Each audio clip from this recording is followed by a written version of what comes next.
Hi, it's me, and that's him, and we're the Sci-Fi Scholars. And we are talking Arrow, Season 5, Episode 22. Oh, so close to the finale. And it's called Missing. Yes. Which kind of makes sense with Renee. Yep. Missing at the end of last episode. And then we find out Canary's missing as well. But not straight up. No, not straight up. We have this whole, drama thing of, Okay, they first had the whole, date thing going on. well, they had the board meeting, the mayoral meeting thing. Yes. And then they're talking about, what are you doing for your birthday? Yes. Rah, rah. And, Quentin is to him, I'm going to go find out what the hell's going on with Renee, because I'm going to kill that guy because he didn't rock up to his meeting. And then, obviously, Oliver rocks up at Felicity's place because he thinks they're going out for dinner for his birthday. And he's not sure if it's a date or not. Yeah, which is hilarious, that whole conversation with Thea. Yeah. Because she's messing with him because she knows there's a surprise party and, Which is great, because at first you don't realise that, and then when you see it later, you're like, she knew. That makes it even better. And that's what I liked about that interaction. That's a very brotherly, sisterly interaction, which was really cool. Yeah. And then, obviously, he rocks up, the door's open, he thinks there's a problem. He freaks out. Freaks out, gets in there, because he's already a bit on edge, because it's him, and just takes down Curtis. Hard. And then they're like, surprise. And then I think it was Quentin. Yeah, it was just like, I told you it was a surprise told you party. it was a bad time. It was the worst idea ever. And then we got the really, really cool moment with Felicity's, where do you get the cake from?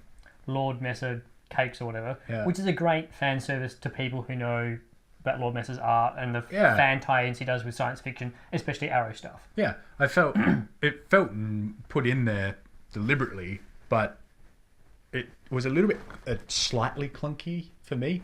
Not like it wasn't like a massive sort of thing, but it was like it felt a little bit clunky. They were trying a little bit too hard to try and incorporate something rather than making it a little bit more subtle. I guess they could have just had it on the box and just pan past it, but Yeah, they wanted to make it obvious enough for people who know what's going on, and yeah, which is what I like. Yeah, but it still was subtle enough that if the people don't know who Lord Messer is, they're not gonna really.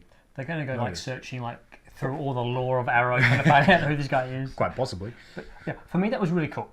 I did too. I thought it was cool. I felt like it could have been handled a little bit better, but it was still done well enough that I wasn't like, Anyway, and then we got some funny, awkward scenes where they do a toast, and then they're telling you about what we're going to do and buying socks. Which was just, that was just, They didn't really make much sense, but it was still kind of funny. yeah. And then everyone being like, oh, I'm going to go get some cake. And Curtis is like, I've already had 4 pieces. I'm just I'm fine. And then they acknowledge that it wasn't subtle and stuff like that. And Which was good. Them saying it wasn't subtle was better than them trying to play it off. yeah, and I did kind of like that interaction between Felicity and Oliver, because Felicity felt more like the Felicity of old. Yeah. Like the season 2 sort of Felicity, which is the Felicity I really liked, and I obviously haven't made yeah. Anyway, I didn't mind that. I thought that interaction felt a bit more natural. It felt more. I still wasn't a huge fan of it, but I don't mind that. I can, Felicity feels normal again. And then they had the whole thing of, so Oliver's like, all right, we need to do exactly what he won't expect us to do. So we'll do the opposite of what I would normally do, and I'm going to send you away rather than keeping you close. And then Felicity and Dick were like, this doesn't feel right. They're about to go back, and then they get taken out. Yeah. Which means... Epically too. Yeah, that didn't make sense. They were drive into her, but then they crashed a lot harder than I was Well, that scene didn't... she cut the side of their car, and then their car just went flying. well, they went she was standing next to a massive pile of dirt. And it seems like Diggle didn't drive very straight. Yeah, I think I mean, yes, the chick stepped out of the way in perfect timing and then did the thing to a car, but it was just that didn't really change their direction. So he was heading straight for that anyway. So that wasn't really smart on his behalf. So yeah, that seemed a bit that setup seemed a bit forced. Obviously, with all the assassins then rocking up and taking them down, that was fine. Yeah. But the whole crash in the car was really Yeah. But anyway, so And then Merlin coming back, I quite enjoyed that. Merlin coming back was cool. And then him telling Oliver is you're the dumbest person I know. It's like, you seriously haven't... You're getting dumber with age, not smarter. That's a special kind of stupid. Yeah. Which is really good. I thought that was great, like, him telling him, like, it's like, you're a dumbass. Yeah. Like, and he's gone... In that moment, I reckon Merlin thought, he has your kid, but hadn't said it because he was like, he needs to come to that realization himself and stuff like that. Merlin's like, I bet you, like, you could just see in his eyes, or like, I feel like... He talks about, like, how, like, obviously, Chase has got Thea, which is Merlin's daughter, and how, like, if it's your kid, you'll do anything, and then you eventually get to the point where Oliver realizes it's William that's been taken as well. Like, he's willing to sacrifice all of his friends, but as soon as it's William, all right, bets are off. Yeah. All right, calm down. I forgot what I was going to say now. Anyway, Black Siren's back too. Which will screw with Quentin. Well, it did. We got that set. And I thought they played that quite well with him actually going, holy crap, my daughter's back. And then Thea trying to talk him out of it, but then it's too late.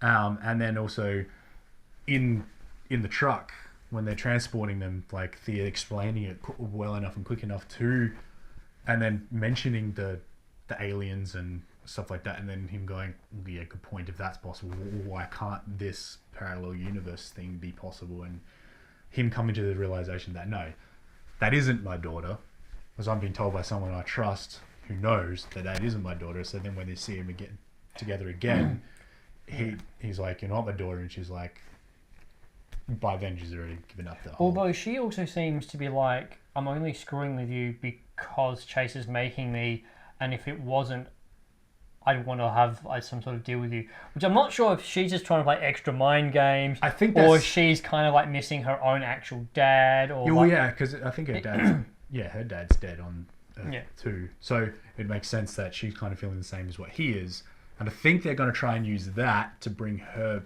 to the good side. Which means they're going to have two canaries. Kind of. Well, I don't really know whether they'll have her full, but from what I think they'll bring her back in a little bit more capacity than what they've had her, and it may not be she's a full-on good guy, but because I like the way I like her as a bad guy, like all the character that they've kind of got her playing. So it'll be interesting to see how they play that out in the future, and she'll probably end up turning on, I reckon, Artemis, who's back again. She kind of disappears for like 10 episodes and then appears for like 30 seconds, and then I reckon those two will have come to blows, or something like that. Like she'll be like, "No, I actually don't want to be with Chess." So we joked about Ragman coming back in our last review. Yes. But instead, they brought everyone else back, because Nissa is back. Like that scene with Malcolm, he was like, Mel was like, "You're not gonna like who I've got." And then she walks in. I was like, "Yes," and he was like, "No way." And he's like, "You said you will do anything to get her back." He's like, "Good point." It's like, did you tell her though? Yeah. So he's like, "Fine, I'm pissed off. Well, she's gonna be pissed off too." Yeah. And it's obviously like, it's your sister. And then, okay, this part doesn't make sense. Oliver goes to the island. Fair enough. Which is where Chase has taken it. At least half the team. We didn't see Wild Dog. And then decides to make a deal with Slade. It was great to see Slade, and I'm excited to have him back, and I really liked his it's good to see you back, or whatever his line was. I was like, yeah.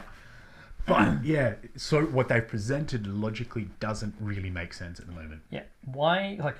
Yes, Oliver needs all the help he can get. Fair enough. But there doesn't seem to be any good reason for Slade to help Oliver, or for Oliver to think Slade will help him. Yeah. It doesn't really make that much sense at the moment. So they must have some other stuff. They might explain it to us in the next episode, or it just might be purely fan pandering, which I'm okay with. I can get past that logic a little bit if it means we get some awesome Deathstroke scenes. Okay, for me, it would have made more sense if Prometheus had released Slade to try and make Slade work for Prometheus, and then obviously Slade doesn't work for anyone other than himself at the moment. Yes. And then Slade turned on Prometheus. That, in my mind, would have made more sense. Yeah, I agree with that. Yeah, because obviously Slade is on Lian, and Prometheus has taken everyone else there. So he seems to know about Lian. So for me, it would have seemed more logical. That he knows everything about Oliver, so it would make sense that he would know about Deathstroke and Slade and the whole thing, and Slade being on. So yeah, I agree with that. but we don't know their reasoning yet, or if they're even going to explain it. If they don't explain it, then our thing is way better. But if they explain it, it might actually be an okay explanation. And then we also got the flashbacks again with Kovar. Which also, so Arrow, Oliver pulled the trick of bringing Nyssa in. So Merlin should now pull the trick of bringing Kovar back in on their side to screw with Oliver. Like, we don't unless know he if gets he killed off survives next it. episode. Like, we don't know. We don't know. But like, that'd if be they hilarious. don't, that would be hilarious. Well, you pulled in someone I don't like, so I'm pulling in someone you don't like. Which is something Merlin would be kind of petty. It was cool though with the scene. Like, I didn't understand the whole thing that they gave him or anything. The mind drug which makes touch you a relive all your scar. pain. Yeah. Anyway, I thought it was interesting. The thing that didn't make sense to me a little bit towards the end of that flashback was Kovar was like, "You'll eventually kill yourself. The longest someone's ever lasted is 12 minutes. I think you'll last 14 because I have that much respect for you." Then walks away. It's like, okay, if you think he's going to kill himself and you want him to, and you want to see how long he lasts, why the aren't you watching him? Well, maybe he had a camera in the room. Maybe, but we don't know that yet. Maybe he did. But Maybe I did he was just waiting to hear the gunshot. Because as soon as you hear the gunshot, you know he's shot something. Yeah, but he would have also heard the lock pinging. Yeah, but if he's in the other room, right? Yeah, then he might come rushing because that's where it ended in the flashback. Yeah, yes, so we don't have all the answers yet, but from what they presented, it didn't at this stage. Similar to with our logic with Slade, at this stage, it didn't. Yeah. So, but I did like in that flashback. We're gonna have to wrap up. Yeah, but I did like in that flashback seeing. I can't remember his name now. The dude that trained him with the hood, Shadow's father. I can't remember his name. Anyway, and then also for him to get over the fact that he hates himself, or like he thinks he doesn't deserve to live. They used like Laurel appears to him in his mind being the good side of him, saying, we need you, which is interesting because obviously back then he was still in love with her, because that's why it's presented a little bit in the first season. Yeah, so I thought that was cool to bring that kind they've of. Set so much up though. There's a lot of setup, and I don't know whether they have enough time to pull it all off. Double length episode, yay! That would be awesome. Is it likely? No. Or what we're going to get is, unlike previous seasons where they wrapped up the storyline, it's actually going to be a cliffhanger. Yeah, I could do that. Because like every other season, it's kind of wrapped up the major story arc, and then opened the door for the next season, where it was like, if you did finish there, you wouldn't be too upset that the show would be cancelled because it kind of closed the door on the story arc. Whereas this feels like if they really want to, I think, do justice to all the threads they've got, they're probably, well, I don't think they will because they like close. They want to close Slade's the just door. the last scene's gonna be Slade running away. That opens the door up. Yeah. But yeah, it'll be interesting to see how they go about that. Because there's a lot of threads in the air. Yeah. But I'm pretty damn excited. And they've got tons of characters, tons of threads, so it's going to be... I hope they manage to pull it off carefully. So do I. But it could fall into the trap of having... Too much with too little time for each thing. Yeah. So we'll find out. Thanks for watching. We'll see you next time.